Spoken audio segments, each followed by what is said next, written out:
بسم اللہ الرحمن الرحیم۔ السلام علیکم ورحمۃ اللہ وبرکاتہ۔ ہم ناول سٹارٹ کرتے ہیں نمل، جو بہت خوبصورت ناول ہے۔ شاہ مات، میں تمہیں ایک پتے کی بات بتاتی ہوں لڑکی، ملکہ نے بہت تفاخر سے کہا تھا، اور وہ یہ ہے کہ ہر فیری ٹیل کا خوشگوار انجام نہیں ہوتا۔ وہ چند قدم چل کر قریب آئی اور ملکہ کے کان میں بولی، آپ نے درست فرمایا تھا ملکہ عالیہ، یہ ضروری نہیں ہوتا کہ ہر فیری ٹیل کا خوشگوار انجام ہو، لیکن ایک بات طے ہے، اور وہ یہ ہے کہ ہر فیری ٹیل میں ہر ظالم ملکہ اپنے برے انجام کو ضرور پہنچتی ہے۔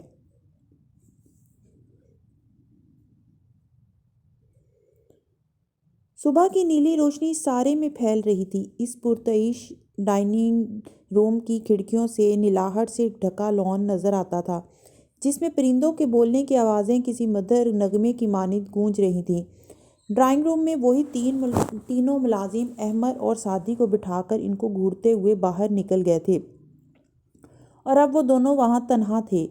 احمر کا لباس داغدار اور میلا کچیلا لگتا تھا۔ آستین چڑھائے بکھرے بال، 3 راتوں سے جاگتے رہنے اور تشدد سہنے کے آثار، چہرے پہ شدید تھکن اور اضطراب کی صورت نمایاں تھے۔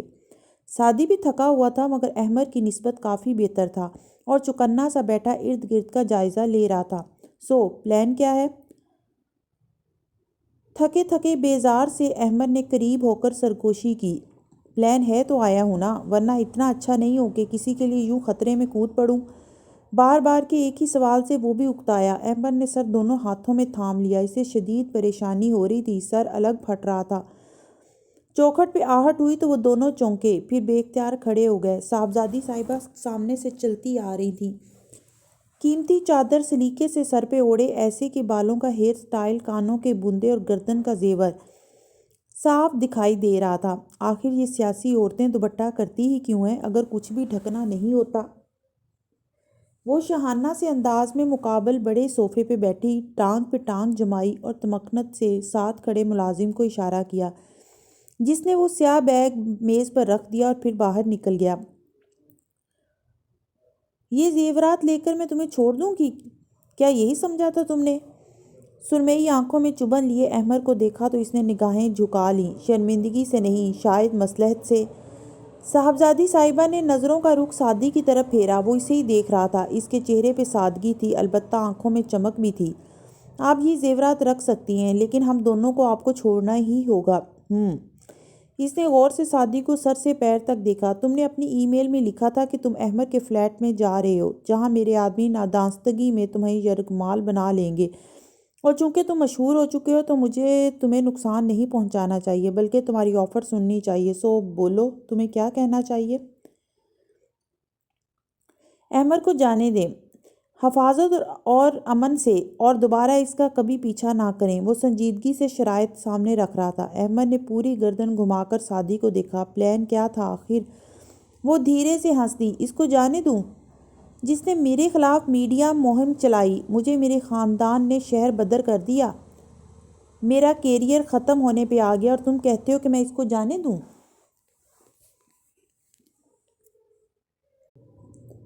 سیاست کوئی ہفتہ وار کھیل نہیں ہوتا کہ کسی سکینڈل، کسی کیس سے کوئی تباہ ہو جائے۔ آپ کا کھیل جاری رہے گا، اور اس نے جو بھی کیا وہ اپنی مالکن کے کہنے پہ کیا۔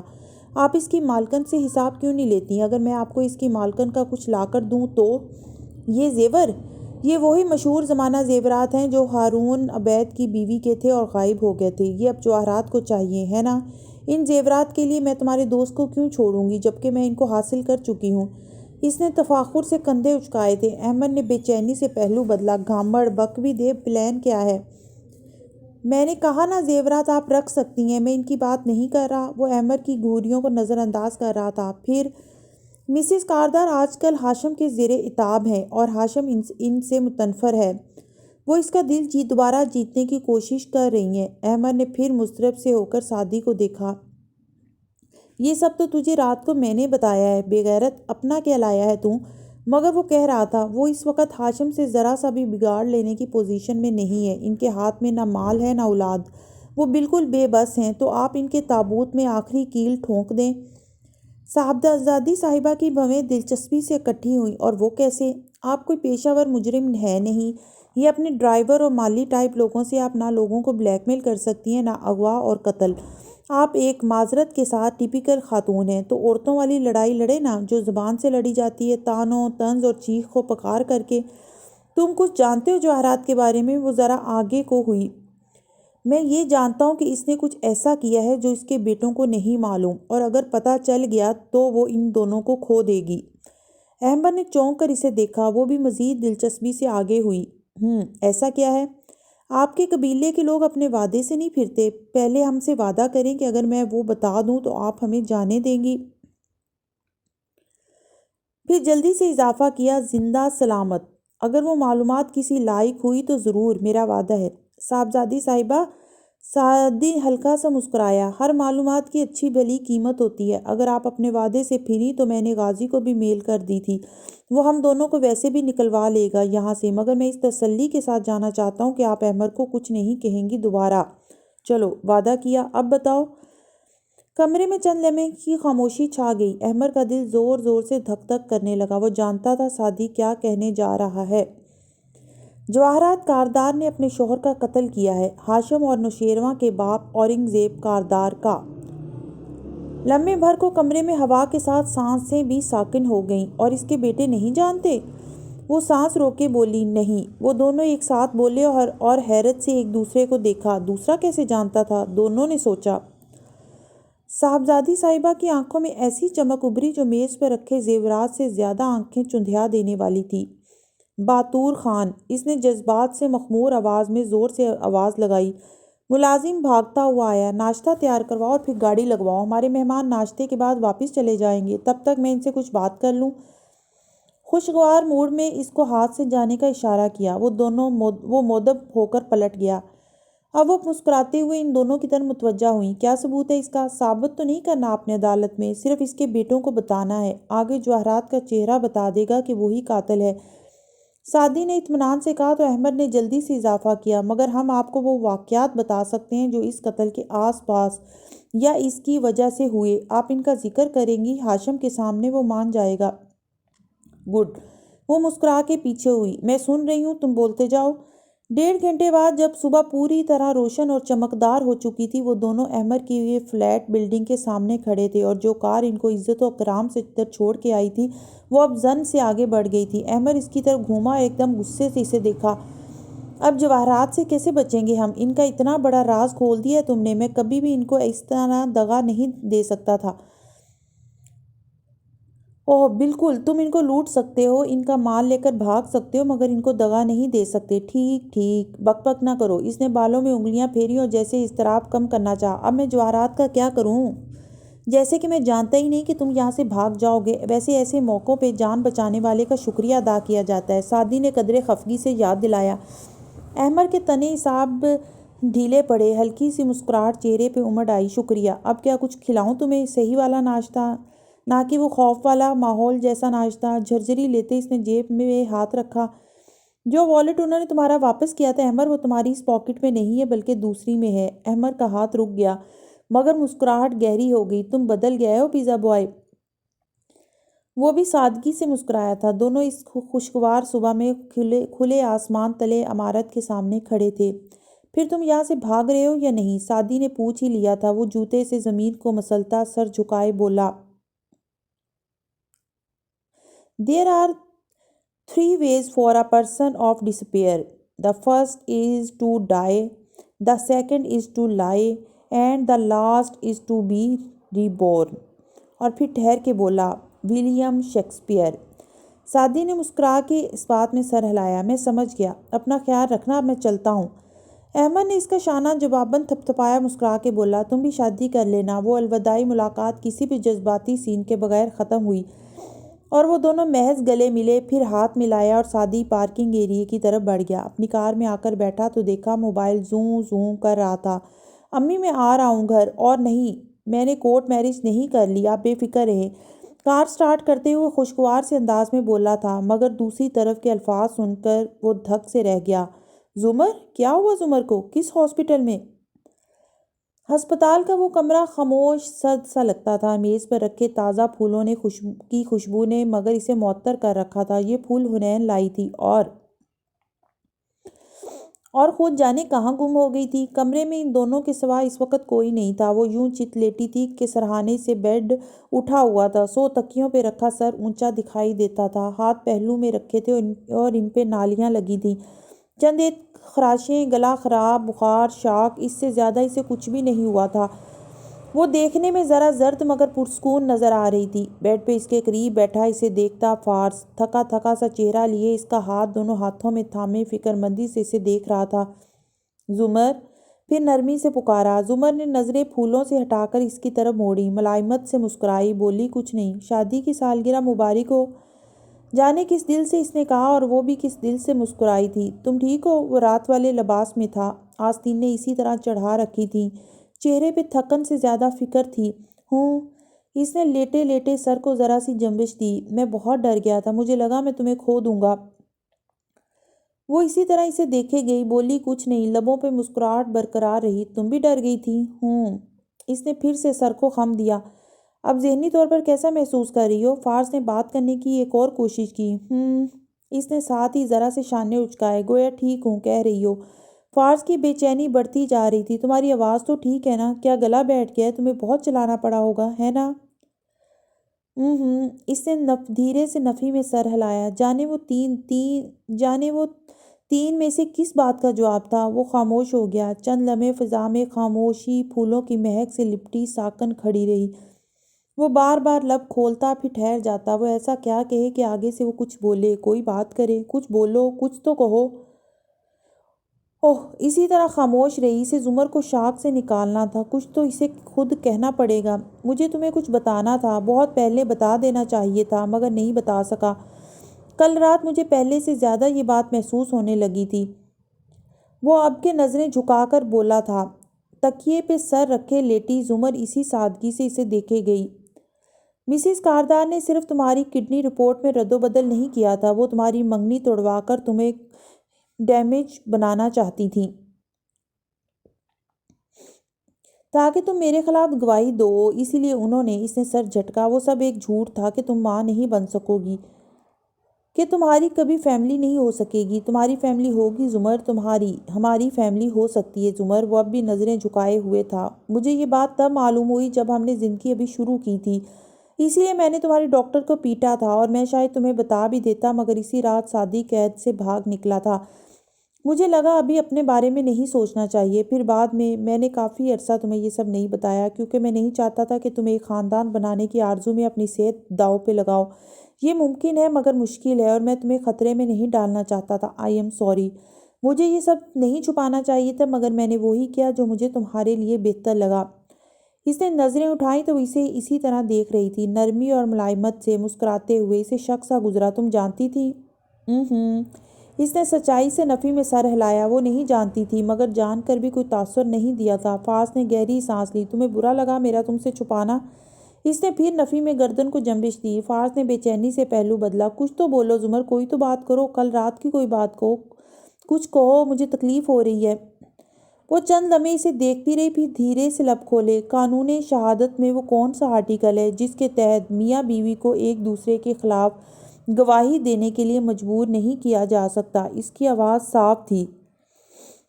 فارس بالکل ٹھہر کے اسے دیکھنے لگا، اچنبھے سے اور پریشانی سے۔ کیا تمہیں معلوم ہے کہ ایسا آرٹیکل موجود ہے جس کے تحت میاں بیوی ایک دوسرے کے خلاف گواہی دینے کے پابند نہیں ہوتے؟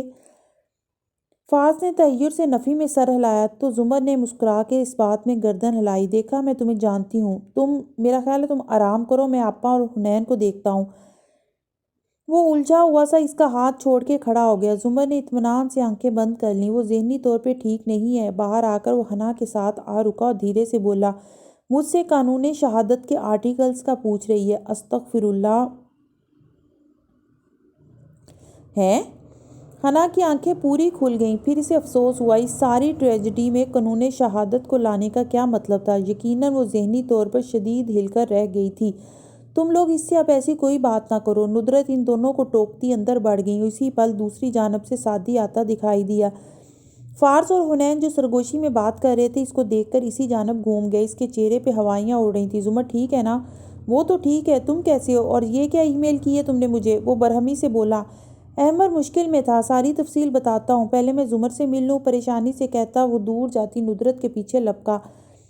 فارس آنکھیں مشکوک انداز میں سکیڑ کر اسے جاتے دیکھتا رہا۔ اس تلخ اور اندھیری رات کا اختتام ہو چکا تھا اور یہ صبح کافی امید افزا لگتی تھی۔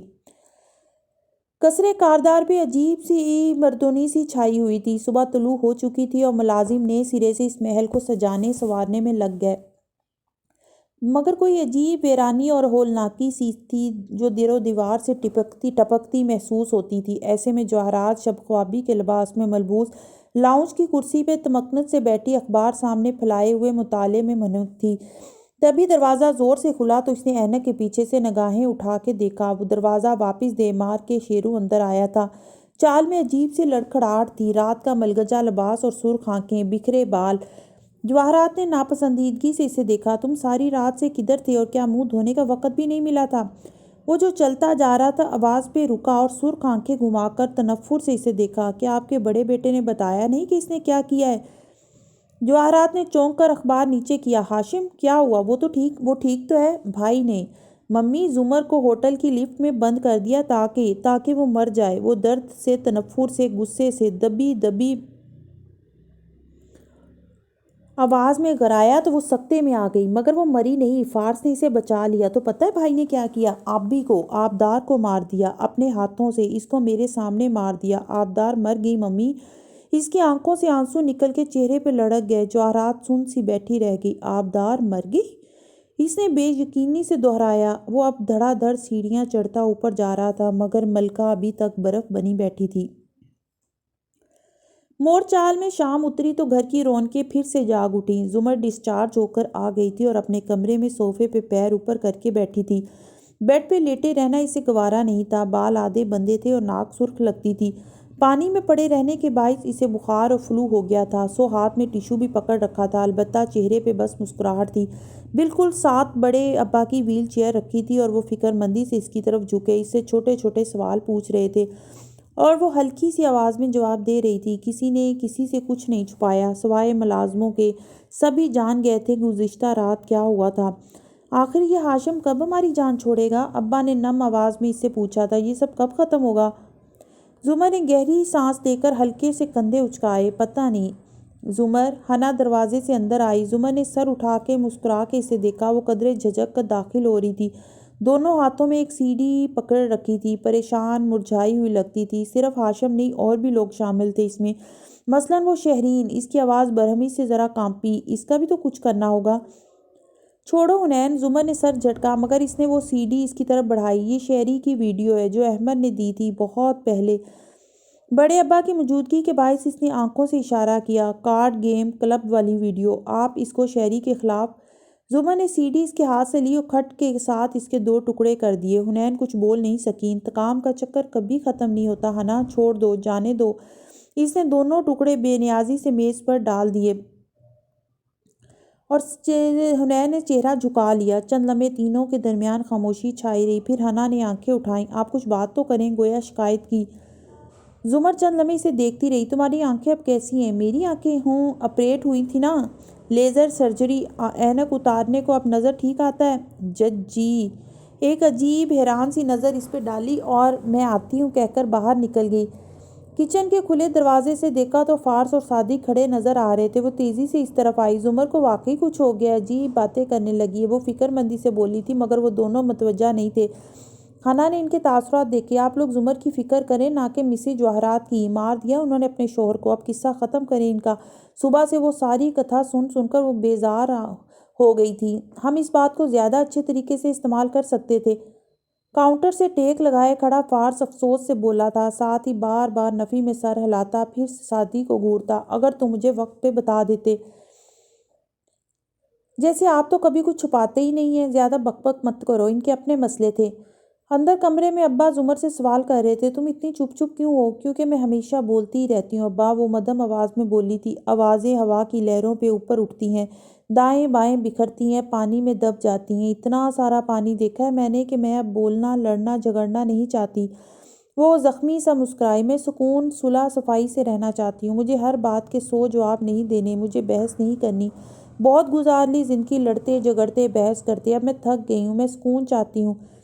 ماموں بھائی زمر اسامہ کی لاؤنج سے چلاتی ہوئی آواز پہ وہ چونکی، دل زور کا دھڑکا، پھر ایک دم اٹھ کر باہر کو دوڑی۔ ٹیشو کہیں نیچے گر گیا۔ لاؤنج میں سب بھاگم بھاگ جمع ہوئے تھے۔ اسامہ دیوار پہ نصب ٹی وی اسکرین کے سامنے کھڑا تھا جہاں خبر چل رہی تھی۔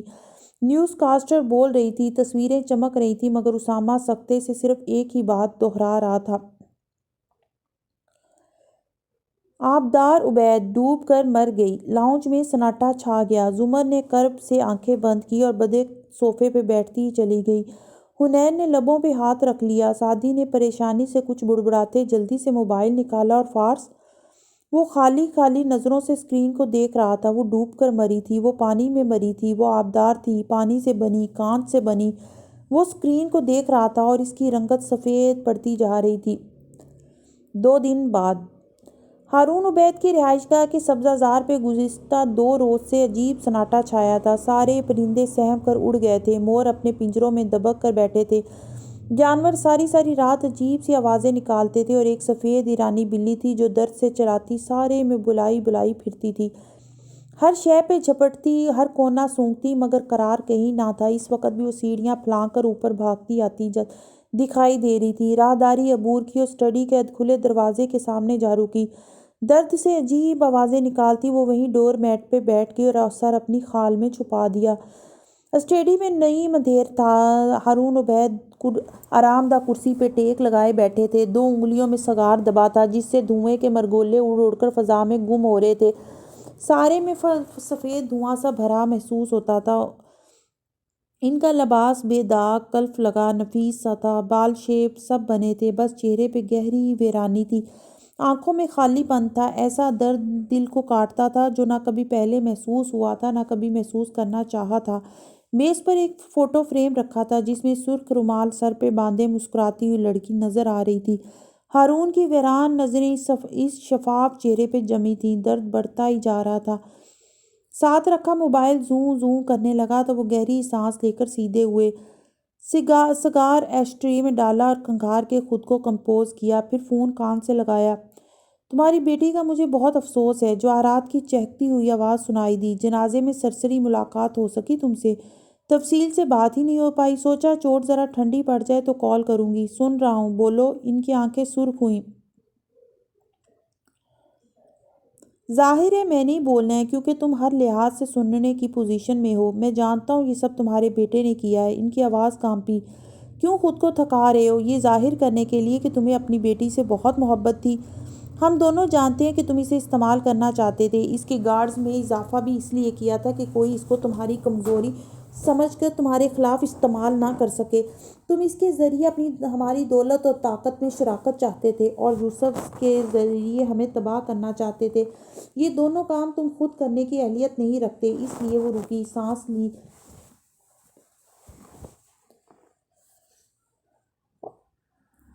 اب تمہارا غم ہلکا ہو ہی گیا ہوگا تو میں تمہیں اپنے فیصلے سے آگاہ کرتی چلوں۔ میں اور ہاشم تمہیں تمہارے منہ مانگے شیئرز اور کمپنی دینے کے لیے تیار ہیں۔ وہ خاموشی سے سنتے رہے، بولے کچھ نہیں۔ آنکھیں مزید سرخ پڑ رہی تھیں۔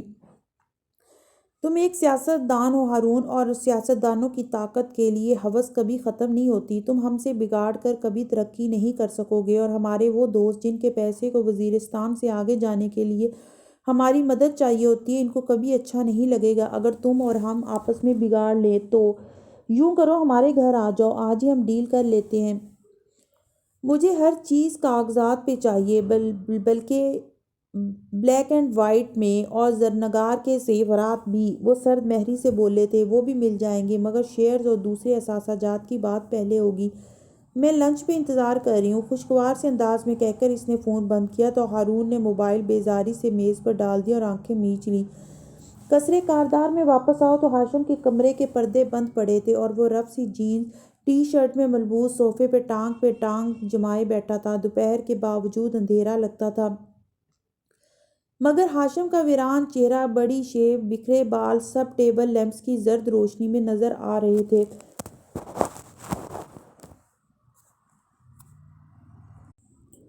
کھڑکی کے قریب کھڑی جواہرات نے موبائل میز پر رکھا اور اپنائیت سے مسکراتے ہوئے اس کے قریب آئی۔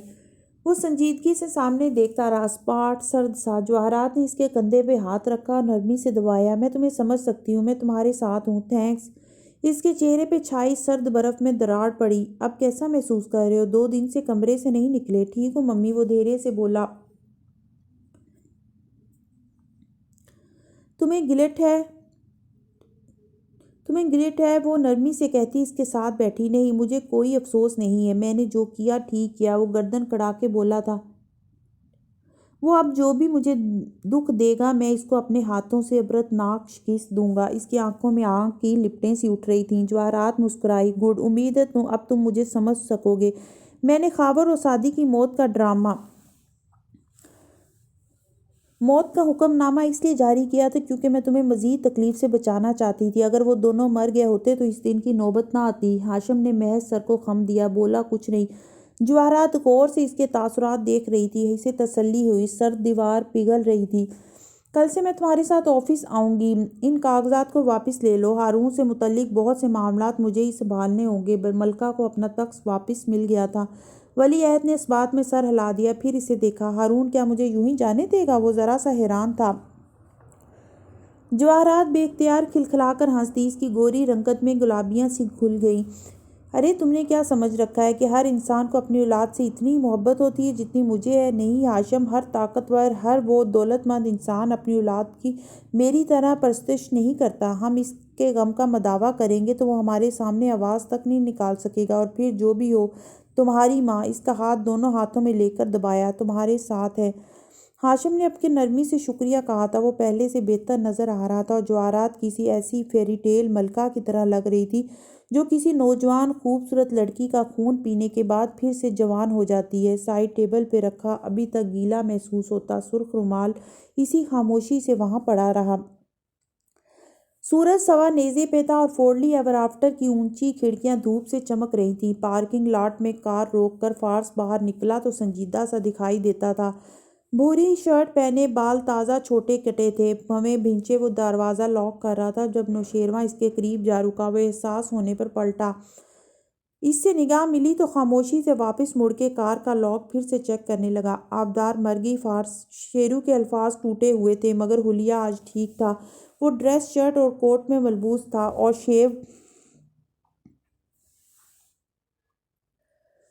شیو بھی بنی ہوئی تھی مگر ناک گلابی تھی اور آنکھوں میں کرچیاں تھیں۔ جانتا ہوں، وہ سپاٹ سا واپس گھوما، ایک اچڑتی نظر اس پہ ڈالی۔ کیوں آئے ہو؟ وہ وہیں تھی اس رات۔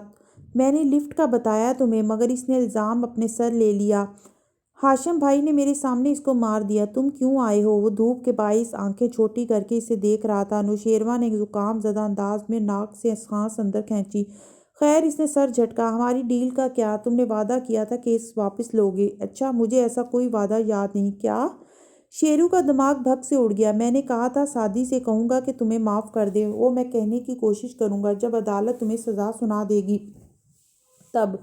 میں نے تمہاری وہ زور سے بولنے لگا، پھر ارد گرد آتے جاتے لوگوں کا احساس کر کے قریب آیا اور دبا دبا سا گرایا۔ میں نے تمہاری مدد کی، زمر کو بچایا۔ تم کہہ رہے ہو کہ تم صرف کوشش کرو گے، اور تو اگر تم کامیاب نہ ہوئے تو؟ تم نے آبدار کو بچانے کی کوشش کی، کیا تم اس میں کامیاب ہوئے؟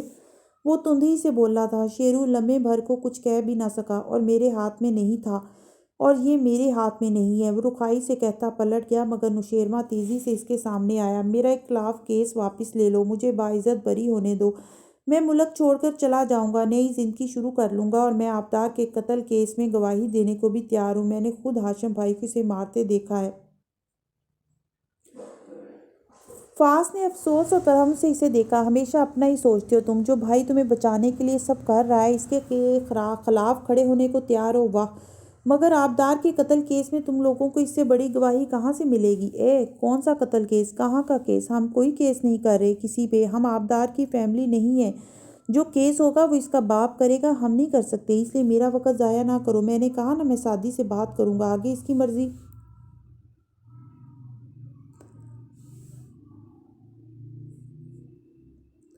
میں نے زمر کی جان بچائی ہے فارس۔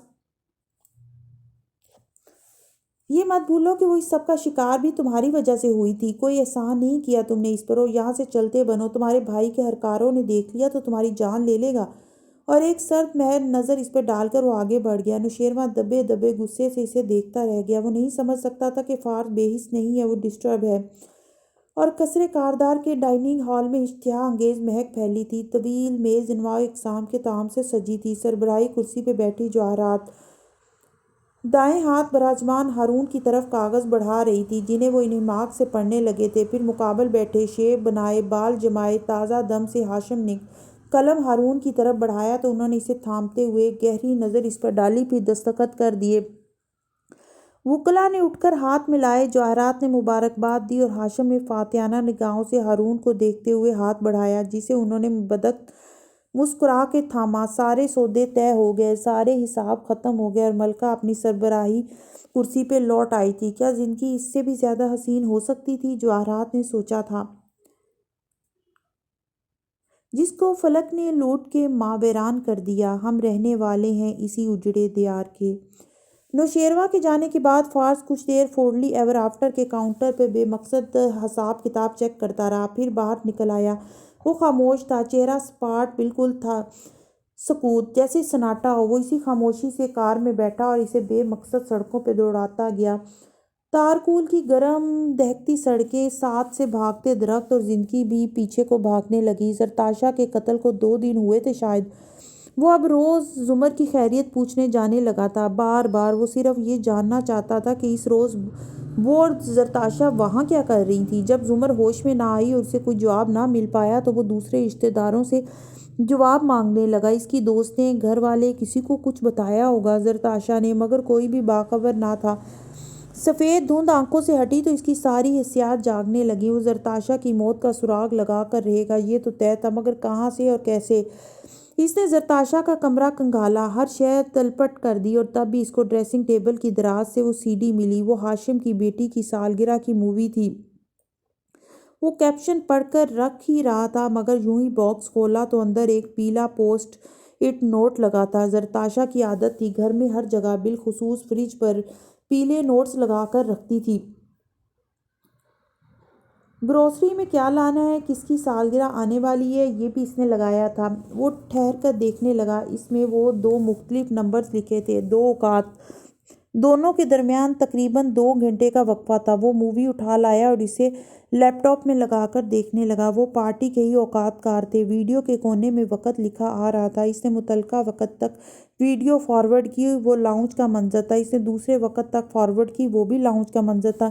ان دونوں مناظر میں کچھ خاص نہ تھا، تقریب کے عام سے مناظر تھے، ان میں سبھی مہمان موجود نظر آتے تھے۔ پھر زرتاشا نے ان دونوں اوقات کو نوٹ کیوں کیا، اور وہ دوبارہ دیکھنے لگا۔ پہلے وقت میں خاور سیڑھیاں اترتا دکھائی دے رہا تھا، دوسرے پوائنٹ پہ وہ لاؤنج کی سیڑھیاں چڑھتا دکھائی دے رہا تھا۔ باقی سب ویسے ہی تھے، البتہ ان دونوں نکات کے درمیان 1.5-2 گھنٹے کے لیے خاور کہیں نظر نہ آتا تھا۔ تب پہلی دفعہ اسے شک سا ہوا، مگر اس نے سر جھٹک دیا۔ مگر پھر زیادہ موقع نہ ملا، کیونکہ اگلے روز پولیس اس کو گرفتار کرنے آن پہنچی۔ زمر یوسف نے بیان میں نہ صرف اس کو نامزد کیا تھا، بلکہ لمبی سی کہانی بھی سنائی تھی۔ فارس نے کبھی امید نہیں کی تھی کہ وہ گرفتار بھی ہو سکتا ہے۔ اس گرفتاری نے اسے شدید دھچکا لگایا تھا۔ سعدی بار بار آتا، صفائیاں دیتا، امیدیں دلاتا، مگر اس کا غصہ اور فرسٹریشن بڑھتی جا رہی تھی۔ تھانے کے حوالات عجیب سا تھا، گھٹن زدہ جگہ جہاں مستقبل تاریک نظر آتا تھا، اور انہی تاریک راتوں میں وہ بیٹھ کر زرتاشا کی سی ڈی کے بارے میں سوچتا رہا۔ اگر وہ پارٹی میں نہیں تھا تو خاور بھی نہیں تھا، اور خاور کو تو ہاشم چلاتا تھا، تو کیا ہاشم؟ لیکن پھر اور کون ہو سکتا تھا؟ کون اس گھر سے اس کی گن نکال سکتا تھا، اس کی کار میں ثبوت رکھوا سکتا تھا؟ اتنا قریب کون تھا آخر؟ اس روز سعدی اسے جیل میں دیکھنے آیا تو وہ پھٹ پڑا، کہہ دیا کہ اسے ہاشم پہ شک ہے۔ سعدی الگ اسے ملامت کرنے لگا، اور اندر آتا ہاشم الگ طریقے سے شروع ہو گیا۔ وقتی طور پر وہ چپ ہو گیا۔ کیا حوالات اسے ذہنی طور پر اتنا پست بنا چکے ہیں کہ وہ اپنوں پر شک کرنے لگا ہے؟ اور پھر اس نے سوچوں کا ذہن سے جھٹک دیا۔ سارا خاندان ایک طرف اور زمر ایک طرف۔ زمر نے بیان واپس نہیں لیا۔ نتیجتاً اس کو 14 روز بعد جیل بھیج دیا گیا۔ تھانے کے حوالات مختلف شے تھی۔ دنیا میں تمام ملزموں کو تھانے کے حوالات میں رکھا جاتا ہے۔ ملزم یعنی وہ جس کے کیس کا بھی فیصلہ نہیں آیا، مگر پاکستان وہ ملک ہے جہاں ملزموں کو بھی مجرموں کے ساتھ جیل میں بھیج دیا جاتا ہے، اور جیل حوالات جیسی نہیں ہوتی۔ جیل ایک بہت بڑی تاریک محیط سی دنیا تھی جس کے اندر لوگ بستے تھے، عجیب داستانیں پنپتی تھیں۔ جیل میں اے، بی اور سی کلاس تھی۔ ہر کلاس کے اپنے بلاک تھے۔ تعلیم یافتہ اور دولت مند لوگوں کو اے یا بی کلاس میں بھیجا جاتا تھا۔ اس کو بھی اے کلاس الاٹ ہوئی تھی۔ یہ الاٹمنٹ عدالت نے کر کے دی تھی، مگر جس لمحے وہ جیل میں داخل ہوا، وہ ساری کہانیاں جو اس نے کراطین کے بارے میں سن رکھی تھیں وہ سچ ثابت ہونے لگیں۔ اسے ڈرایا گیا، سمجھایا گیا کہ جیل کا کراٹین آفیسر، جس کو دیسی انداز میں کراطین کہا جاتا تھا، جیل کے سیاہ اور سرمئی کا سب مالک ہے، کیونکہ یہاں کوئی سفید نہ تھا۔ وہ طے کرے گا کہ آپ کس بلاک میں جائیں گے، وہ طے کرے گا کہ آپ کو جیل کا کھانا کھانا ہے یا آپ کے رشتہ داروں کا بھیجا منو سلوا آپ کو مل سکتا ہے، وہ طے کرے گا کہ آپ 4-5 افراد کے ساتھ مل کر خفیہ چولہا رکھ سکتے ہیں یا نہیں، ہانڈی وال آپ کے ساتھ کیا سلوک کرتا ہے، اور آپ کے رشتہ داروں کو ہر ملاقات پہ اسے 25,000 رشوت دینی ہے یا 50,000۔ یہ سارے فیصلے کراطین کرے گا۔ اسے کراطین سے نہیں بگاڑنی تھی، اسے کراطین کو خوش رکھنا ہے۔ اور کراطین نے اسے دیکھتے ہی پہلی بات یہ کہی تھی کہ تم وہی ہو نا جس کی بیوی اور جس کا بھائی، اور دوسری بات کا موقع وہ اسے دے نہیں سکا۔ حوالات کی ساری فرسٹریشن اس نے کراطین پہ نکالی اور وہ اسے دبوچ کر گرا کے مارنے لگا۔ اتنا پیٹا کہ آنکھ کے قریب سے خون کی ندی بہنے لگی۔ اس کے بعد کراطین نے چند ہفتے کسی کو اس سے ملنے نہ دیا اور اس کو سی کلاس عنایت کر دی۔ اس کو کھانے میں سب سے گھٹیا نسل کا کھانا ملتا اور بات پہ رشوت طلب کی جاتی۔ اس کراطین کا نام جلال الدین آتش تھا اور اس سے ہر شخص خار کھاتا تھا۔ کوئی اس کے تعلقات سے جلتا تھا تو کوئی اس کی طاقت سے خائف تھا۔ آتش اس جیل کا بادشاہ تھا۔ وہ جان کر فارس قاضی کے سامنے ایسے مواقع پیدا کرتا، ایسی باتیں کہلواتا کہ فارس اس کو غصے میں آ کر مارنے لگ جائے، مگر وہ اسے دوبارہ نہیں مار سکا۔ کراطین کو پہلے دن مارنے اور پھر جیل میں آگے پیچھے درجن قیدیوں کو مختلف مواقع پر پیٹنے کے بعد اسے احساس ہوا تھا کہ وہ اکیلا ہوتا جا رہا ہے۔ اسے ہر وقت اپنی نگرانی خود کرنی پڑتی تھی۔ اس کا کوئی دوست نہ تھا اور وہ ہر ایک سے چوکنا تھا۔ اسے تنہا دیکھ کر کوئی بھی اسے مار دیتا۔ یہ خوف اس کے اندر جڑ پکڑتا جا رہا تھا۔ چند دن بعد اسے احساس ہوا تھا کہ جیل کے کسی قیدی کی شکایت کسی پولیس اہلکار سے نہیں کی جاتی، چاہے دنیا کا کوئی بھی ملک ہو، اور چاہے وہ قیدی آپ کو چاقو بھی کیوں نہ مار دے۔ بس اتنا کہو کہ حادثہ تھا، بس اتنا بتاؤ کہ میری اپنی غلطی تھی، کیونکہ اس قیدی کے خلاف کوئی قدم نہیں اٹھایا جائے گا۔ مگر بعد میں آپ دونوں کو ایک ساتھ ایک ہی جیل میں گزارا کرنا ہے۔ جب کوئی قیدی کسی دوسرے کی شکایت کرتا ہے تو سارے قیدی اس کے خلاف ہو جاتے ہیں اور کوئی اس پہ اعتماد نہیں کرتا۔ ایک ایسی جگہ جو عادی مجرموں، قاتلوں، گنڈوں، اچکوں سے بھری ہوئی ہے، وہاں دوستوں کے بغیر گزارا نہیں ہے، اور دوست اس کے کوئی تھے ہی نہیں۔ جیسے جیسے وقت گزرتا گیا وہ مزید غیر محفوظ اور فکرمند رہنے لگا۔ اس نے لڑنا جھگڑنا بالکل ترک کر دیا۔ خاموش رہتا، چوکنا رہتا، پریشان رہتا۔ اسے سمجھ میں ہی نہیں آتا تھا کہ وہ دوست کیسے بنائے، ساتھی کہاں سے ڈھونڈے۔ اسے ایک دوست چاہیے تھا، ایک مضبوط طاقتور ساتھی۔ سیکرٹری صاحب جیل کے دورے پہ آئے تھے۔ ایک دن پہلے سے سارے میں تیاریاں ہو رہی تھیں، پروٹوکول، نمود و نمائش، چھوٹے ریکارڈز۔ وہ خاموشی سے اپنے حصے کا کام کرتا رہا۔ جس وقت سیکرٹری صاحب اس کے قریب سے وہاں اپنے مصاحبین کے گزرے، اس نے ان کو انگریزی میں مخاطب کیا اور کہا، سر، لوگ میرے بارے میں جھوٹ گھڑ رہے ہیں۔ میڈیا اور رپورٹرز کو ایئر فورس میں بیس میں حملے میں ملوث عناصر کی اس جیل میں موجودگی کی خبر میں نے نہیں دی، نہ ہی میں نے پولیس حکام کے اس دہشت گردی کے واقعے میں ملوث ہونے کا اشارہ دیا ہے۔ میں تو صرف اپنے گھر والوں کو خط لکھتا ہوں۔ پولیس کے عملے کو منع کریں، مجھے تنگ نہ کریں۔ سیکرٹری صاحب اس کو آفس میں لے گئے، اس کو چائے پلوائی گئی، اس سے نرمی سے پوچھا کہ وہ کیا جانتا ہے، اور اگر اس نے میڈیا والوں کو اس جیل میں دہشت گردوں کے سہولت کاروں کا بتایا بھی تھا تو خیر ہے، وہ ان پہ اعتماد کر سکتا ہے۔ یہ ایک ایسا کیس تھا جس پہ گرفتاری سے پہلے وہ کام کر رہا تھا اور اس سے کچھ اہم نکات جانتا تھا۔ اس نے کسی کو کچھ نہیں بتایا تھا، مگر جتنے تردد سے وہ انکار کر رہا تھا، سامنے بیٹھے اعلیٰ افسران کو گمان ہوا کہ پولیس اس کا منہ بند کرانے کی کوشش کر رہی ہے۔ اس سب کے دو نتائج نکل سکتے تھے، یا اس کو رہا کر کے کیس پہ کام کرنے دیا جاتا یا ملوث اہلکاروں کو بھی جیل میں پھینک دیا جاتا۔ دونوں آپشن اچھے تھے۔ وہ بار بار انکار کرتا رہا کہ وہ اس سب خبر کے لیک کرنے میں شامل نہیں تھا، اور نہ ہی اس نے کراطین آتش کا نام لیا ہے۔ آتش بالکل بے قصور ہے، اور وہ تو ایسا آدمی ہے ہی نہیں جو شوال کی فلاح مچد سے تعلق رکھتا ہو۔ اس وقت تو اس کو عزت سے واپس بھیج دیا گیا، مگر اگلے روز سے کسی نے آتش کو جیل میں نہیں دیکھا۔ اسے سادہ کپڑوں والے اٹھا کر لے گئے تھے اور کافی عرصے اس کا کچھ پتہ نہ چلا۔ پھر جب تفتیش کے دوران وہ دہشت گردی کے سہولت کاری کے الزام سے بری ہو گیا، مگر دوسرے کئی جرائم قبول کرنے پڑے، تو اس کو واپس اس جیل میں بھیج دیا گیا، مگر ایک قیدی کے روپ میں۔ اور جس وقت وہ جیل میں داخل ہو رہا تھا، اس کی آنکھ کے زخم کے نشان کو دیکھتے ہوئے فارس غازی مسکرایا تھا۔ وہ جانتا تھا کہ اس جیسا ایک اکیلا مسافر بھی اس جہنمی مسافر خانے کا مہمان بننے آ چکا ہے۔ یہ وہ جیل تھی جہاں آتش ہر قیدی کا قرض دار تھا، کسی کے جسم پہ چوٹیں لگوانے، کسی کو معذور کرنے اور کسی کو کنگال کرنے کا مجرم تھا وہ۔ اس وقت کے قراطین نے اس کو بھی سی کلاس میں بھیجا تھا۔ نہ پولیس اس کی رہی تھی، نہ قیدی اس کے ہمدرد تھے۔ اس کا غرور، اکڑ، تنتنا سب خاک میں مل چکا تھا۔ وہ خاموشی سے آیا، فارس غازی کے قریب بیٹھ گیا۔ اس روز سے وہ دونوں ساتھی بن گئے۔ دونوں میں سے کوئی بھی نہیں بھولا کہ دوسرے نے اس کے ساتھ کیا کیا تھا، مگر جیل میں سروائیول سب سے زیادہ اہم تھا۔ اور جب جلال الدین اس کا دوست بنا تو اس نے فارس کو ایک نئی دنیا سے روشناس کروایا۔ گروہ بنا کر جتھے کی صورت کیسے رہنا ہے، جیل کے باقی بدماشوں سے کیسے مقابلہ کرنا ہے، اپنی دھاک کیسے بٹھانی ہے، بڑے بڑے گروہوں کی خوشنودی کیسے حاصل کرنی ہے، اسے جلال الدین سکھاتا تھا۔ وہ قراطین رہ چکا تھا، بہت ان کو اچھے سے جانتا تھا، اور اپنی ڈھال کے لیے ایک تنومند زور آور آدمی درکار تھا اسے۔ فارس اس کے لیے وہ ڈھال بن گیا، اور وہ دونوں ایک ساتھ جیل میں ایڈجسٹ کرتے گئے۔ دونوں ایک دوسرے کے ساتھ برابر کا برا کر چکے تھے، سو وقت کے ساتھ ساتھ کینہ بھی نکل گیا۔ عجیب سیاستیں تھیں جیل کی۔ وہ فارس کو کہتا تھا اپنے غصے کو قابو میں رکھو، اپنی ذات کے لیے نہ لڑو، بھائی اور بیوی کے متعلق ہر بات خاموشی سے سن جاؤ اور پی جاؤ۔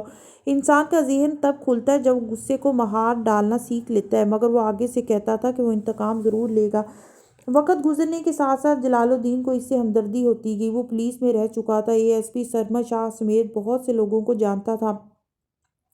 وہ اسے کہتا، سارے میں یہی کہا جا رہا ہے کہ تمہارے ماموزاد نے تمہیں پھنسوایا ہے، اور فارس اندر سے جانتا تھا کہ اس کا دل گواہی دیتا تھا یہ ہاشم ہی ہے، مگر پھر جلال الدین نے اسے خاموش رہنا بھی سکھا دیا تھا۔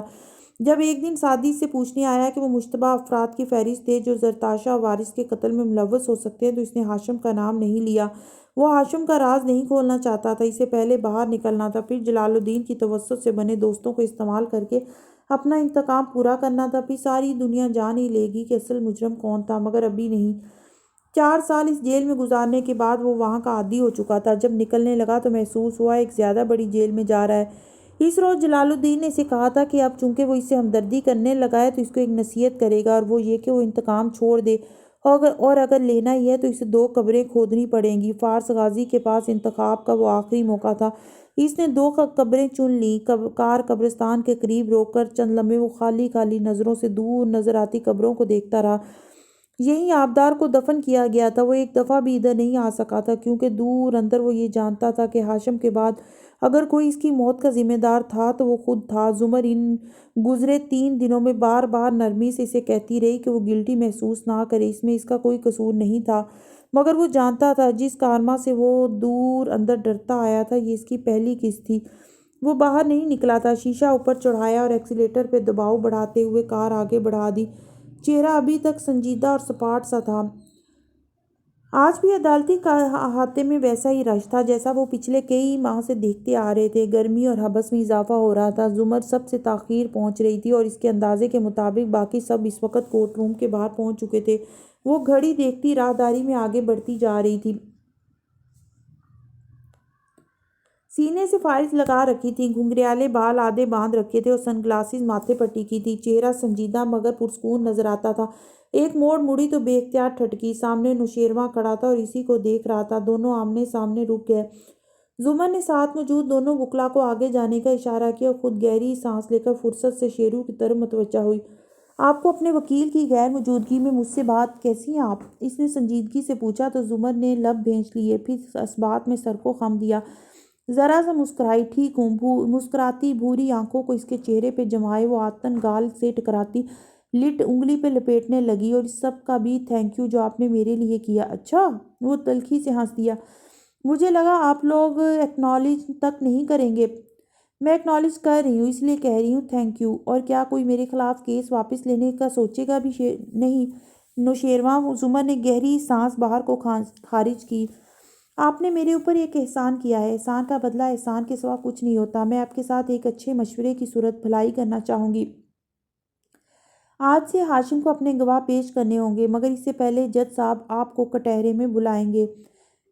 شیرو کے ابرو حیرت سے کٹے ہوئے۔ مگر میں کہہ چکا ہوں کہ حلف لے کر اپنے خلاف گواہ نہیں بنوں گا۔ وہ اور چیز ہوتی ہے، یہ اور چیز ہے۔ اس میں حلف نہیں لینا اور سچ بولنے کی پابندی بھی نہیں ہے۔ جھوٹ بولیں گے تو بھی سزا نہیں ہوگی، چاہیں تو خاموش بھی رہیں۔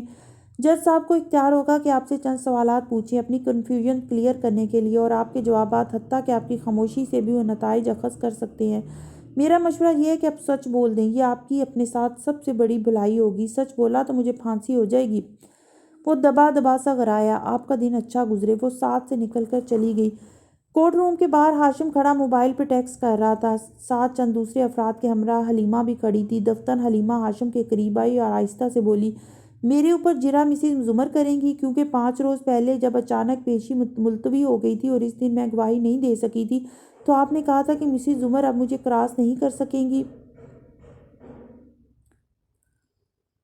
اوہ سوری، اس نے پیشانی چھوئی، میں بتانا بھول گیا، اس روز ہی تمہاری گواہی ہو جاتی، لیکن زمر نے اپنے کسی گواہ کو پیش کرنے کے لیے مہلت مانگ لی تھی، اور پھر میرا خیال تھا وہ کسی لمبے سفر پہ جانے والی ہے۔ مگر اس نے افسوس سے گہری سانس لی، ایسا نہیں ہو سکا، اس لیے آج وہی تمہارے اوپر جرح کریں گی۔ وہ حشاش بشاش نظر آ رہا تھا۔ بات کرتے کرتے مڑا تو دیکھا زمر سامنے سے چلی آ رہی تھی۔ دونوں کی نظریں ملی۔ ہاشم مسکرا کے آگے بڑھا، مسز زمر، میں نے سنا تھا کسی حادثے میں پھنس گئی تھی، پھول بھجوائے تھے میں نے ہاسپٹل، اب ٹھیک ہے آپ؟ وہ اس کا تر و تازہ چہرہ دیکھتے ہوئے ہلکا سا مسکرائی۔ مارنے والے سے بچانے والا زیادہ بڑا ہوتا ہے۔ گڈ۔ وہ ہنوز مسکرا رہا تھا، مگر مجھے مایوسی ہوئی کہ آپ نے پولیس میں رپورٹ تک نہیں کروائی۔ وہ ہلکا سا ہنسی۔ وہ کیا ہے نا ہاشم کے 5 سال سے رپورٹ کھیل کر اب تھک گئی ہوں۔ اس دفعہ جس عدالت میں رپورٹ کروائی ہے نا وہ زیادہ قابل بھروسہ ہے۔ آپ کا بھی دن اچھا گزرے، نرمی سے کہہ کے وہ آگے بڑھ گئی۔ وہ مسکرا کے سر جھٹک کر رہ گیا۔ جواہرات آج کورٹ نہیں گئی تھی۔ وہ کاردار گروپ آف کمپنیز کے ہیڈ آفس میں اپنے مصاحبین کے ساتھ ادھر ادھر چکر کاٹتی نئے احکامات جاری کر رہی تھی۔ گردن کا سریا واپس آ چکا تھا، لباس پہلے سے زیادہ شوخ رنگ ہو چکا تھا، لپسٹک زیادہ سرخ تھی۔ 2-3 معمولی ملازموں کو جاب سے فارغ کیا، 2-4 پہ کام کا زیادہ بوجھ ڈالا، کسی کو جھاڑا، کسی کو سراہا، اور ہر ایک کو احساس دلا کے کہ وہ واپس آ چکی ہے، وہ اپنے آفس میں چلی آئی اور اب گھومنے والی کرسی پہ ٹیک لگا کر بیٹھی مسکراتے ہوئے سوچ رہی تھی کہ اگلا قدم کیا ہونا چاہیے۔ کوئی فنڈ ریز منعقد کرے، کوئی گالا، تاکہ جب وہ دونوں بیٹوں کے ہمراہ شان سے کھڑی ہو تو سارے میں اس کی مجروح ہوئی ساکھ پھر سے بیٹھ جائے۔ مگر گالا کا تھیم کیا ہو؟ لیکن اس سے پہلے ایک معمولی سی پلاسٹک سرجری کروا لی جائے۔ وہ اب پہلے سے بھی زیادہ حسین دکھنا چاہتی تھی۔ اس نے ٹیبلٹ اٹھایا اور اسے چہرے کے قریب لائے، سر کرسی کی پشت سے ٹکا، ایک انگلی اس پہ پھیرنے لگی، چند ایک سرجریز کو کھولا، پھر سوشل نیٹ ورکس دیکھنے لگی، اور تبھی ایک جھٹکے سے وہ سیدھی ہوئی، شیرنی جیسی بھوری آنکھیں پہلے حیرت اور پھر غضب سے پھیلی۔ اسکرین پر کسی دعوت کی تصویر میں صاحبزادی صاحبہ دکھائی دے رہی تھی۔ اس کے چہرے کا نیم رخ واضح تھا، ڈی ایس ایل آر کی تصویر جہاں اس کی جلد کے ہر مسام تک کو دکھا رہی تھی، وہاں کان میں موجود زمرد اور ہیرے جڑے ایئرنگز بھی دکھا گئی تھی، جس پہ وہ اپنی 2 انگلیاں پھیر رہی تھی، اور جواہرات کی نظریں انگلی پہ پھسلیں۔ ایک انگلی میں نلاہٹ برے ہیرے والی خوبصورت سی انگوٹھی دمک رہی تھی۔ ایک زیور ہوتا تو وہ کاپی کہہ سکتی تھی، مگر یہ 2 مختلف زیورات ایک ساتھ۔ زرنگار کے یہ زیور تو اس کی ملکیت میں تھے، مگر یہ صاحبزادی کے ہاتھ میں؟ جواہرات کے ہاتھوں سے ٹیبلٹ میز پہ لڑک گیا۔ وہ شل سی بیٹھی رہ گئی۔ احمد لب پھڑپڑائے، پھر شیرنی کی آنکھوں میں غصے بھری سرخی ابھری۔ احمد نے اس کی سب سے قیمتی متاع اس کی دشمن کو دے دی، مگر کیا اس نے صرف یہی متاع دی یا کچھ اور بھی؟ کوئی راز، کوئی بھید؟ وہ تیزی سے احمد کو فون ملانے لگی، مگر ریکارڈنگ نے خبردار کیا کہ مطلوبہ نمبر اب نہیں مل پائے گا۔ جواہرات نے فون رکھ دیا اور کسی بت کی طرح وہاں بیٹھی رہ گئی۔ اس کا دماغ تیزی سے کام کر رہا تھا۔ بہت برداشت کر لیا اس نے دوسروں کو خود کو دباتے ہوئے، اب وہ نہیں دبے گی۔ دفاع نہیں، جارحیت بہترین حکمت عملی۔ شیرنی کی آنکھیں آگ کی طرح لپٹوں سے بھری سوچ میں گم دکھائی دیتی تھیں۔ کمرہ عدالت میں واپس آؤ تو ہر شخص اپنی مخصوص نشست پر بیٹھا تھا۔ سعدی پہلی کرسیوں پہ بیٹھا تھا اور گاہے بگاہے دور پیچھے بیٹھے گول چشمے والے آدمی کو دیکھتا جو آج بھی خاموش تماشائی بنا ہوا تھا۔ جج صاحب کے سامنے ہاشم اور زمر قریب قریب کھڑے تھے اور وہ ناگواری سے کہہ رہا تھا، مسز زمر نے آج بھی اپنا آخری گواہ پیش نہیں کیا اور نہ اس کی کوئی معلومات مہیا کی۔ کیا اب یہ عدالت کا وقت یوں ہی ضائع کرتی رہیں گی یا ہم آگے چلیں گے؟ یور آنر، مجھے آخری گواہ کو پیش کرنے کے لیے وقت درکار ہے، اس نے کہتے ہوئے ایک نظر پیچھے بیٹھے سعدی پہ ڈالی، جس نے ندامت سے سر جھکا لیا۔ وہ ابھی تک ڈاکٹر مایا کو ڈھونڈ نہیں پایا تھا۔ آپ پہلے بھی کافی تاخیر کر چکی ہیں۔ بہرحال ہم کارروائی شروع کرتے ہیں۔ آپ ڈیفینس کے کلوزنگ آرگومنٹ تک پیش رفت کریں تو میں قبول کر لوں گا، ورنہ یاد رکھیے گا مسز زمر۔ جج صاحب نے اینک کے پیچھے سے اسے دیکھتے ہوئے تنبیہ کی، اگر کاردار صاحب کے اختتامی دلائل تک آپ نے گواہ پیش نہ کیا تو عدالت یہی سمجھے گی کہ آپ تاخیری حربہ استعمال کر رہی ہیں۔ تھینک یو یور آنر، میں اس سے پہلے گواہ لے آؤں گی۔ اس نے تابعداری سے سر کو خم دیا۔ زمر کے گواہ مکمل ہو چکے تھے، اب ہاشم کے گواہان کی باری تھی۔ اس کے بعد اختتامی دلائل تھے اور پھر جج نے فیصلہ سنانا تھا۔ مزید آگے چلنے سے پہلے عدالت نوشیروان کاردار سے حلف کے بغیر چند سوالات کرنا چاہے گی۔ جج صاحب نے مصروف سے انداز میں حکم دیا۔ ہاشم نے شیرو کو اشارہ کیا، وہ اٹھا اور سپاٹ سے انداز میں کٹہرے میں آ کھڑا ہوا۔ زمر اب واپس جگہ پہ بیٹھی، قلم انگلیوں پہ گھماتی غور سے اسے دیکھنے لگی۔ نوشیروان، آپ 21 مئی کو کہاں تھے؟ جج صاحب رخ اس کی طرف موڑے نرمی سے پوچھ رہے تھے۔ سر، میں دبئی میں تھا، وہ خشک سے انداز میں بولا۔ زمر سر جھٹک کر اپنے کاغذات الٹ پلٹ کرنے لگی۔ کیا آپ نے سعدی یوسف کو گولیاں ماری تھیں؟ نہیں یور آنر، یہ محض ایک بہتان ہے، میں تو اس وقت ملک میں بھی نہیں تھا۔ ہاں، میرا سعدی سے جھگڑا ضرور ہوا تھا اور کئی جھگڑے رہ چکے تھے، مگر گولی نیور، وہ اعتماد سے کہہ رہا تھا۔ سعدی بس چبھتی ہوئی نظروں سے اسے دیکھ رہا تھا۔ اور سعدی کے اغوا میں آپ کا ہاتھ تھا؟ سعدی اغوا ہی نہیں ہوا یور آنر، مجھے یونیورسٹی کے پرانے دوستوں نے بتایا تھا کہ وہ شوال میں رہتا رہا ہے اتنا عرصہ، وہاں وہ دہشت گردوں کی تنظیم، وہ رٹے رٹائے انداز میں بولتا رہا۔ جب وہ کٹہرے سے اترا تو بس ایک ملامتی نظر زمر پہ ڈالی اور واپس آ کر بیٹھ گیا۔ وہ اپنے فیصلے خود لے گا، اس نے ثابت کر دیا تھا۔ تو آپ یہ کہہ رہے ہیں کہ 21 مئی کو سعدی یوسف آفس بلڈنگ میں نہیں آیا تھا؟ ہاشم کٹہرے میں کھڑی حلیمہ سے جس وقت پوچھ رہا تھا، اسی وقت پچھلی نشستوں پہ فارس غازی آ کر بیٹھا۔ اس نے شرٹ کی آستینیں چڑھا رکھی تھی اور چہرے پہ سنجیدگی تھی۔ جی نہیں، وہ نہیں آیا تھا، حلیمہ اعتماد سے بولی۔ اور اس سے پہلے متعدد بار آپ کے نمبر سے سعدی کو کال کی گئی تھی، وہ کس سلسلے میں تھی؟ ہاشم پوچھ رہا تھا۔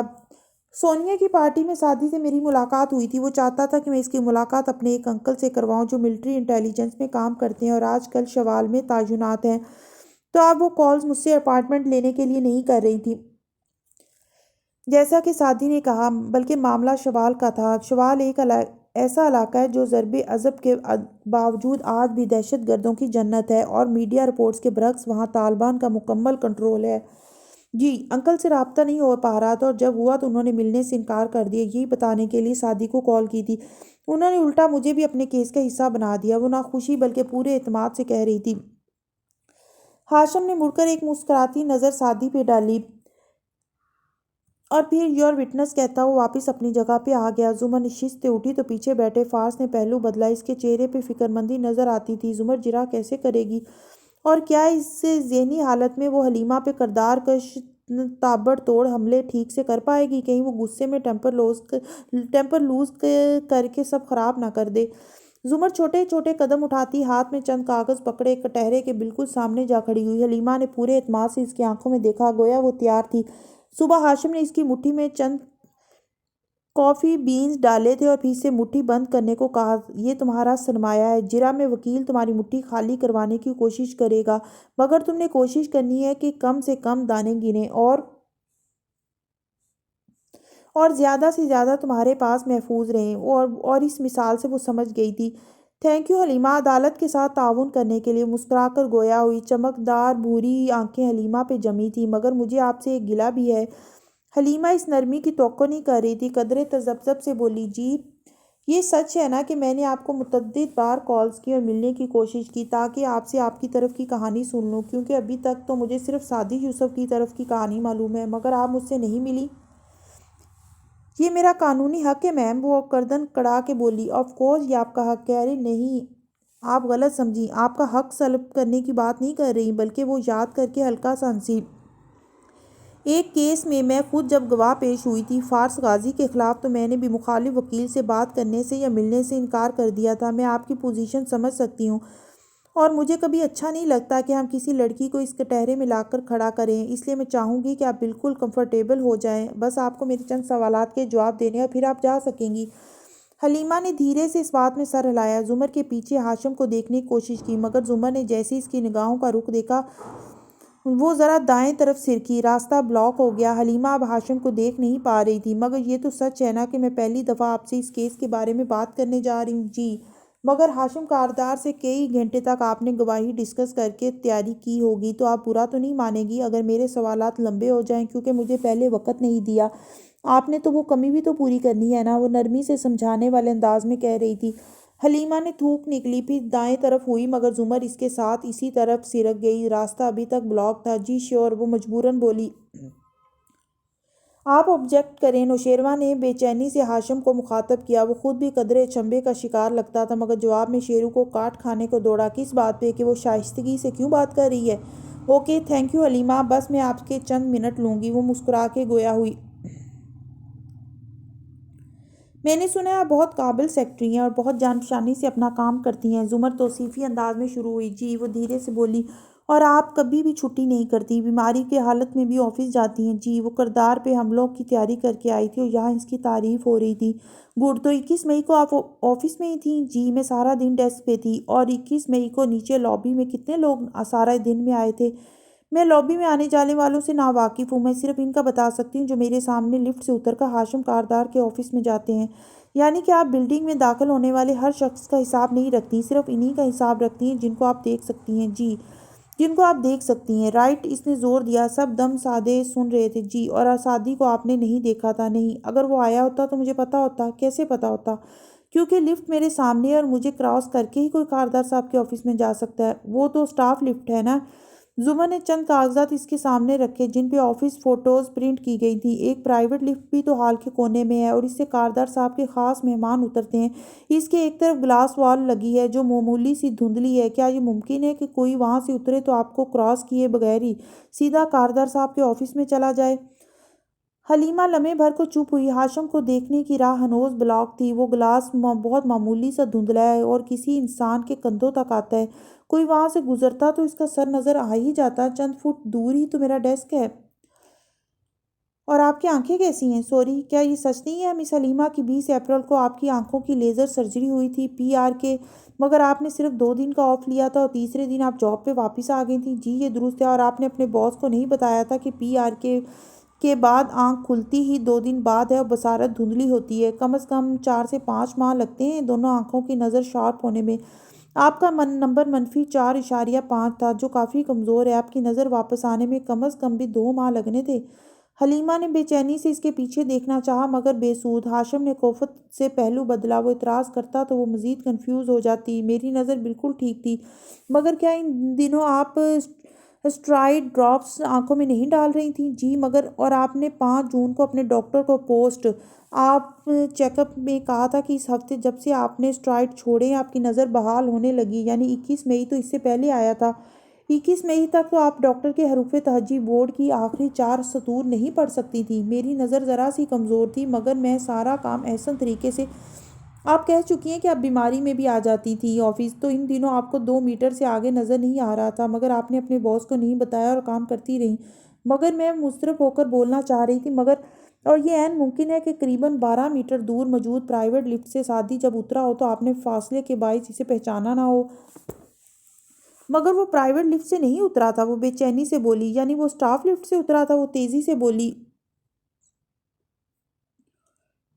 ہاشم نے آنکھیں میچ لیں۔ اف! حلیمہ لمحے بھر کو چپ ہوئی۔ وہ کسی بھی لفٹ سے نہیں اترا تھا، مگر یہ عین ممکن ہے کہ آپ نے اسے نہ دیکھا ہو کیونکہ آپ آنکھوں میں ان دنوں میڈیسن ڈالتی تھیں اور پرائیویٹ لفٹ سے آنے والوں کو نہیں دیکھ سکتی تھیں۔ یوں وہ آپ کو بائی پاس کر کے ہاشم کے آفس جا سکتا تھا۔ آپ جھوٹ نہیں بول رہی۔ آپ میں دراصل دیکھنے کی اہلیت ہی نہیں تھی۔ تھینک یو، مجھے اور کچھ نہیں پوچھنا۔ آپ کی بار ایک دم تیزی اور درستی سے کہہ کر زمر واپس ہو لی۔ حلیمہ نے بے بسی سے ہاشم کو دیکھا جو اب نظر آیا تھا اور اسے خشمگین نگاہوں سے گھورے جا رہا تھا۔ وہ ری ایگزامن کے لیے بھی نہیں اٹھا، مزید کوئی گل افشانی نہ کر دے وہ، اور گواہ کو جانے دیا۔ زمر، وہ واپس بیٹھی تو سعدی نے آہستہ سے مخاطب کیا۔ وہ اس کے قریب ہوئی۔ فارس ماموں کی رہائی سے پہلے جب میں نے ایک ہوٹل میں حلیمہ کے ہاتھ میں موجود ہاشم کے لیپ ٹاپ کو USB لگا کر ہیک کرنے کی کوشش کی تھی تو وہ مجھے نوٹس نہیں کر پائی تھی، یقیناً اس لیے کہ اس کی نظر خراب تھی۔ ہاں مگر زمر، میں تو ریگولر سٹاف لفٹ سے اترا تھا۔ اس نے جلدی سے تصحیح کی۔ سعدی یوسف خان، کورٹ روم میں جھوٹ کو سچ سے نہیں ہرایا جاتا، جھوٹ کو اس سے بڑے جھوٹ سے ہرایا جاتا ہے، مسکرا کر کہتے وہ واپس سیدھی ہوئی۔ جب وہ باہر نکلی تو راہداری میں اپنے باس کے ساتھ چلتی حلیمہ اسے صفائیاں دے رہی تھی اور وہ غصے میں کچھ کہہ رہا تھا اور وہ مسکرا کے آگے بڑھ گئی۔ تب احساس ہوا کہ کوئی اس کے ساتھ آ کر چلنے لگا ہے۔ وہ رکی نہیں، مڑی نہیں، قدم اٹھاتی رہی۔ بڑے عرصے بعد کنٹرولڈ، شائستہ اور ٹھنڈے مزاج کی لگیں آپ؟ مسکراہٹ دبائے وہ بولا تھا۔ زمر نے نظریں گھما کے اسے دیکھا۔ میں تو وکالت کر رہی تھی اور یقیناً اس کے ڈاکٹر کی فیس وغیرہ کا آپ کو ہاشم کے کمپیوٹر سے چوری کی گئی فائل سے معلوم ہوا ہوگا۔ وکیل اپنا سورس نہیں بتاتے اور 2 نمبر لوگوں کو تو بالکل بھی نہیں۔ وہ 2 قدم آگے بڑھ گئی مگر وہ رکا رہا، پھر مسکرا کے بولا میں متاثر ہوا ہوں۔ زمر کے قدم زنجیر ہوئے، گھومی تو آنکھوں میں حیرت تھی۔ مجھ سے؟ ہوں، تم سے، کیونکہ اچھا وکیل وہ ہوتا ہے جو وہاں سے آئے جہاں سے تصور بھی نہیں کیا ہو۔ ہم سب سمجھ رہے تھے تم اس کے کردار اور قابلیت پہ حملہ کر کے اس کو جھوٹا کہو گی، مگر تم نے یہ ثابت کیا کہ وہ سچ بول رہی ہے۔ بس بیچاری کو نظر ہی نہیں آیا تھا۔ مسکرا کے بولتے ہوئے اس کے عین سامنے آ کھڑا ہوا۔ مجھے کافی اچھا لگا یہ سب دیکھ کر، مگر ڈر بھی لگا۔ سوچ رہا ہوں آئندہ معلوم نہیں باتوں میں تم سے جیت بھی سکوں گا یا نہیں۔ استغفر اللہ، وہ خفگی سے کہتی سر جھٹکتی آگے بڑھ گئی اور وہ اداس مسکراہٹ سے اسے جاتے دیکھتا رہا۔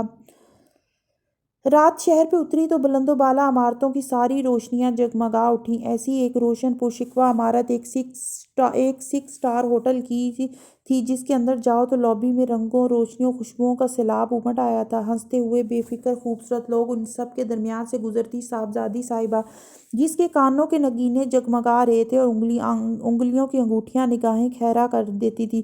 اس کے پیچھے 2 باڈی گارڈز چل رہے تھے اور وہ تینوں لفٹ کی سمت جا رہے تھے۔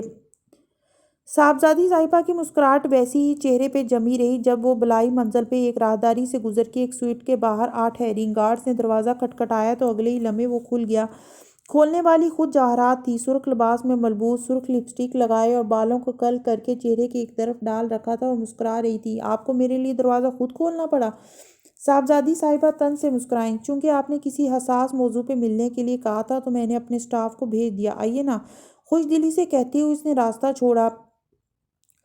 چند منٹ بعد وہ دونوں شاہانہ طرز کی کرسیوں پہ آمنے سامنے بیٹھی تھیں۔ درمیان میں میز تھی جس پہ پھول رکھے تھے۔ گارڈز باہر تھے۔ آپ کے زیورات بہت خوبصورت ہیں، جواہرات مسکرا کے اسے دیکھتے ہوئے بولی تھی۔ مجھے آپ کی طرح لمبی لمبی اداکاریاں نہیں آتی جواہرات بیگم، وہ اب کے بولی تو مسکراہٹ سمٹ گئی تھی اور آنکھوں میں تپش در آئی تھی۔ یہ مجھے احمر شفیع نے دیے ہیں، آپ کی ملکیت ہے یہ، اور اب میری ملکیت ہے۔ احمر، وہ ہلکا سا ہنسی، پھر کوہنی کرسی کے ہتھ پہ رکھے ایک انگلی گال تلے رکھے اور دلچسپی سے صاحبزادی کو دیکھنے لگی۔ اور کیا دیا اس نے آپ کو؟ مجھے تو آپ پہ ترس آ رہا ہے، وہ واقعی ترہم سے بولی تھی۔ بہت دنوں بعد آپ آفس اور سوشل گیدرنگز میں نظر آئی تھیں اپنے پورے جاہ و جلال کے ساتھ، مگر کون جانتا تھا یہ تخت و تاج محض چند دن کا محتاج ہے، بس چند الفاظ اس کو الٹنے کے لیے کافی ہیں۔ اچھا، اور آپ کو کیوں لگتا ہے کہ میرا تخت الٹنے والا ہے؟ کیونکہ آپ کے تخت کو الٹانے والے آپ کے 2 بیٹے ہیں اور جس دن وہ آپ کی حقیقت جان گئے آپ تباہ ہو جائیں گی۔ اور کیا ہے میری حقیقت مسز کاردار؟ وہ ذرا سا مسکرائی۔ کہا تھا نا میں نے آپ کو، جیسے آپ نے میری زندگی برباد کی ہے میں بھی کروں گی، کہا تھا نا میں انتقام ضرور لوں گی۔ آپ سوچیں اس وقت آپ پہ کیا گزرے گی جب ہاشم جان لے گا کہ آپ نے اس کے باپ کا قتل کیا ہے۔ جواہرات مسکراتی نظروں سے اسے دیکھتے ہوئے انگلی پہ گھنگریالی لٹ لپیٹتی رہی۔ اور یہ بتانے کہ احمد نے کتنے پیسے لیے آپ سے؟ وہ کوئی حیرت، کوئی شوق نہیں۔ آپ خود کو جتنا بھی کمپوزڈ ظاہر کر لیں، آپ کا چہرہ گواہی دیتا ہے کہ آپ اورنگزیب کاردار کی قاتل ہیں، اور یہ بھی اس نے کہا ہوگا کہ میرے پاس ثبوت نہیں ہے، مگر مسز کاردار کا چہرہ اس گواہی کے لیے کافی ہے۔ وہ ہلکا سا ہنسا۔ صاحبزادی صاحبہ کے اعصاب تن گئے، اس کو یہ امید نہیں تھی۔ قدرے بے چینی سے بولی، سعدی یوسف سب جانتا ہے کہ کس طرح تم نے اپنے شوہر کو مارا اور میری انجیو کو بھی گواہ ہے۔ اور ڈارلنگ، تم بھی کن لوگوں کی باتوں میں آ کر اپنے قد سے بڑی باتیں کرنے لگ گئیں؟ جواہرات نے افسوس سے گہری سانس بھری۔ صاحبزادی صاحبہ کو اب غصہ چڑھنے لگا۔ جس دن میں نے ہاشم کو بتا دیا نا تمہاری جان لے لے گا، اس کی ضرورت نہیں پڑے گی، کیونکہ تمہارے ڈرائیور کو جو صبح چھٹی لے کر گیا ہے کل شام میں نے خرید لیا تھا، اور اس نے مجھے سب بتا دیا کہ کس طرح سعدی اور احمد نے اپنی جان بچانے کے لیے تمہارے ساتھ یہ جھوٹ بولا، اور تم بی بی تم چلی آئی میرا تخت گرانے۔ یہ کہتے ہوئے جواہرات اٹھی اور ساتھ والے کمرے کے نیم وا دروازہ کھول دیا۔